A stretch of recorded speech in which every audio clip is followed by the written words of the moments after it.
Hey guys, I'm a therapist here. It's that time of year again where we start to wonder what sort of gift ideas we can have for that special builder in our lives. Now, whether they're beginners or they're more advanced, here are 10 things that I feel like would be great recommendations regardless of where they are at in their building career. I'm going to stay away from specific models and specific model kits because everyone's shelf looks a little bit differently. So, without further ado, here are 10 things that I feel like would be great gift recommendations that aren't model kits. So the first tool I want to recommend, regardless of skill level for your builder, whether they be beginner or advanced, is a set of entry-grade nippers. The reason I suggest a set of entry-grade nippers is that for the beginner builds, a set of entry-grade nippers can replace the current one that they have, whether they be getting old, or it can serve as a good backup for when they break the ones that they have, whether it be by accidental drop, or just going and using it until it breaks. For some of the higher end builders, somebody might ask, why would I suggest entry-grade nippers? And what's really good about these is we can use them to cut off a lot of the bigger sections without damaging our nicer nippers. And so these entry grade nippers will be great for some of those larger cuts without ruining the nicer ones that we have. Furthermore, if our nippers are starting to get a little bit worn, they may be more prone to breaking, and so having a backup is better than having to resort to using something else.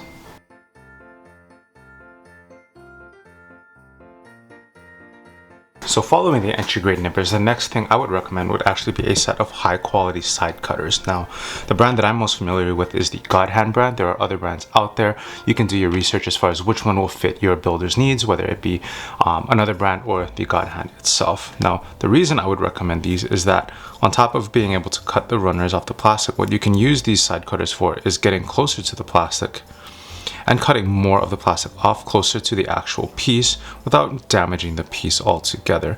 The larger nippers, or the entry grade nippers, generally tend to be a little bit more crude and can sometimes stress the plastic out, leaving different marks on the plastic. So I would recommend a higher quality side cutters here for your special builder, whether they be new and you want to give them a little bit of an upgrade, or if they're an experienced builder and already have a set, you can give them a replacement set like we mentioned as far as the entry grade nippers before.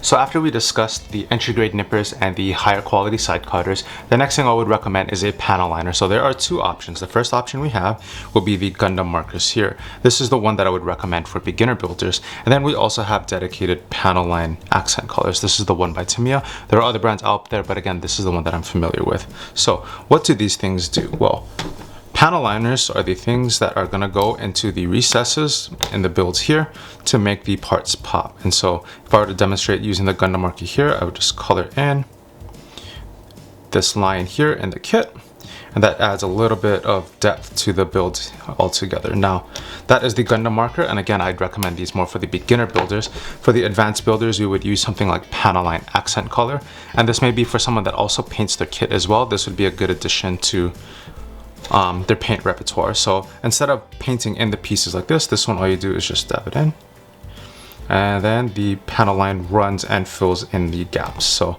that's the difference between the Gundam marker and the panel line accent color here. These two both have different colors available. The Gundam marker I used here is in gray, the panel line accent color again in black. So after the side cutters and the higher quality side cutters there, next thing I would recommend would be panel liner.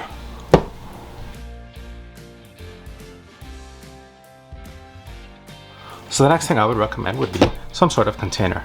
A container like this is a great way for your builder to organize their tools and keep them all in one place when they're done building at the end of the night, so that when they come back the next day, they can put all of their things in one spot. As you guys can see here, it can easily store some sort of sanding tool and even your cutters, but for me, I'll show you what else I'm able to fit in here. On top of that, I'm able to even put a Gundam marker, an X-Acto knife, a metal file, some extra blades. If I wanted to, I can even include some of my sanding sponges that I put in here. These are some extra ones that I had lying around for the most part. And then on top of that, I can put my side cutters. So close it up, keep it in a nice spot so that I can always know where my tools are. So next thing I'd recommend would be some sort of container.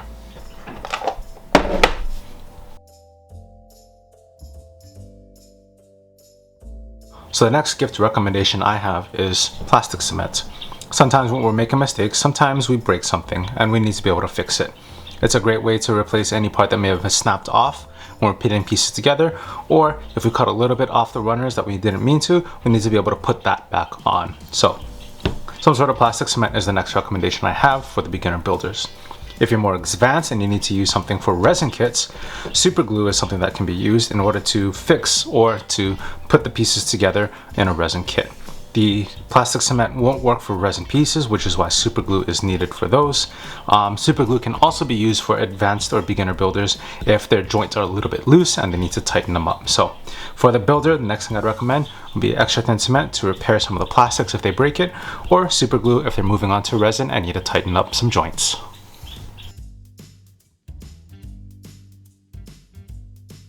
So the next recommendation I have is some sort of work mat. For the beginner, a work mat would be great because they can keep all the plastic that they cut off onto one little area when they're done for the night, or when they're done with their kits, they take the mat over to the trash can, dust all the plastic off into there, set it back down, and they're good to go for their next kit.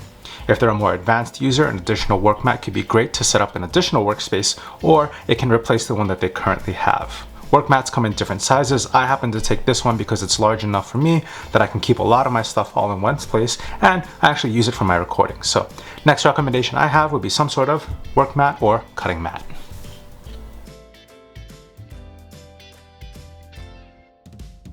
So after sanding, the next thing I would recommend, and this might be for older builders more specifically, but it would be a hobby knife and some extra blades. The reason I would recommend this is because while sanding is a great way to get rid of those nub marks, sometimes it can be a lot of time consuming work to sand them all down. So a lot of times what I use the X-Acto knife for is I'll cut the pieces down as much as I can, try to get it as close to the surface as possible without going too deep or have a divot. And then after I'm done cutting it down to where I would be happy starting to sand it, then I'd go ahead and take my sanding sponges or whatever sanding tool I have and then start to file it down that way. So that way I am not spending too much time focusing on sanding, and then I can eventually move on to the next piece. So for the advanced builders, if they already have a hobby knife, what you can do is you can always get them in an additional handle. Maybe you can get them some additional blades or different types of blades, so maybe they can find out which ones will work for different situations. The other thing I would use a hobby knife for too is to remove seam lines. So sometimes when pieces come out of the factory, they'll have a line from where the molds were being pushed together and some plastic seeped out and it has a little bit of a seam. So what I would do is I would take the hobby knife just like this, and if it had a seam line, this piece doesn't have it, but if it did have one, what I would do is I just take the back of the knife here and just scrape away at that seam line. And what it does is it levels it out with the rest of the plastic, but doesn't start to cut away at it in case you push a little bit too hard or come at the wrong angle. So hobby knives can be great for beginner and advanced users alike. If you're a user or your builder is a little bit young, maybe we can skip the hobby knife for now, but something that you can do definitely for some of your older builders.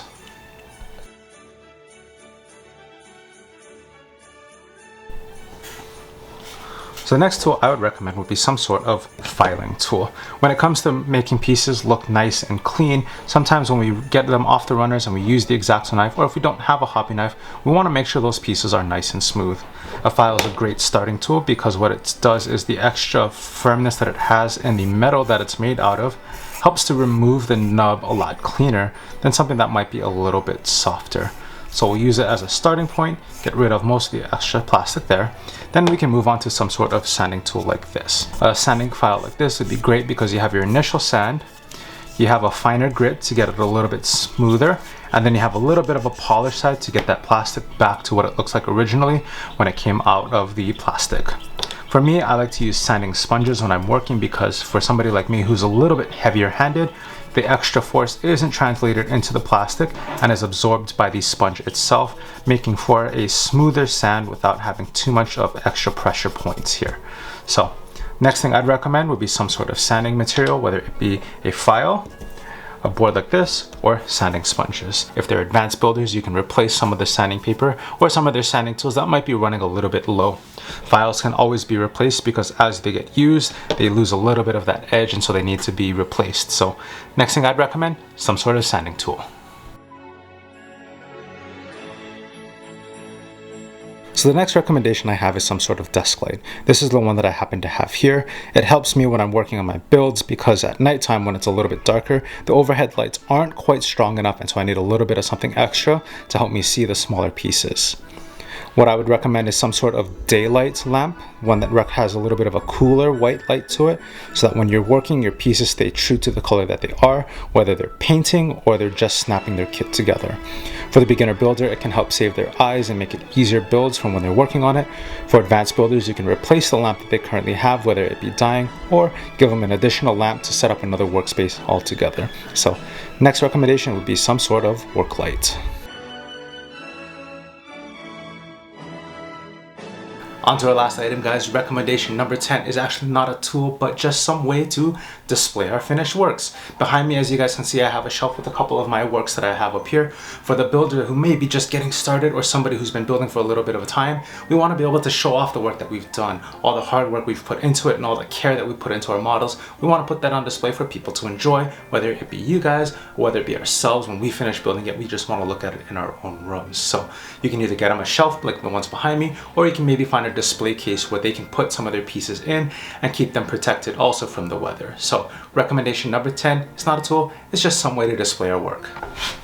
So those are 10 gift ideas that I feel like would be great for that special model in your life, whether they're beginners or more advanced. If you found some value in this video, let me know in the comments below what item you feel like you want to pick up. I'll put links in the description so you guys can find those items and purchase them yourself. If I missed something or you found something that you might want to add to that list because you feel like it's important, drop those down in the comments below and add a link so that other people can find those things as well.